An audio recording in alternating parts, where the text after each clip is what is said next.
Hello there, my friends. Susan here with Pumpkin Hill Stampers. We have DSP Sketch 89 today. So we're going to craft with Ink Botanicals DSP. I'm pairing it with Basic White and Petal Pink. We are going to cut down the petal pink to a quarter sheet, so 5.5 by 4 1/4. We're going to face the front of our white card, and I decided to dry emboss mine with the exposed brick folder. Next, we're going to cut a bunch of hexagons out of all these different pieces of DSP, which were scrapped from previous projects. You can see them all trimmed out right here, and I use my die cut machine to do that. Next, we're going to stamp the sentiment with Calypso Coral, then we're going to trim it out with our paper snips down for an embellishment onto our card. So here are the many parts and pieces to this project, and all the details are in the mini tutorials that you can still get by email.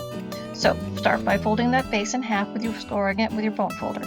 Then we're going to face it with our embossed panel. Just use the liquid adhesive and line up your edges. Next, we're going to start adding our hexagons. So I put 2 on the left-hand side, then I put 1 between the 2 of those, and then I just continued across the card using 2, and then 1 more, and then 2, and then 1 more. So here are all the parts and pieces attached.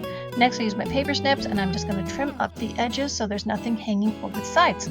Then we just pop up our sentiment on top of dimensionals, and we have a finished project. So I hope you enjoyed this one, some texturing, some die cutting, some fun coordinating colors and panels. So leave me a comment, let me know what you think, subscribe to the channel so you don't miss out on more, and you can reach out to me by my links below by email or visit my website at pumpkinhillstampers.com. Okay, go do some fun stamping!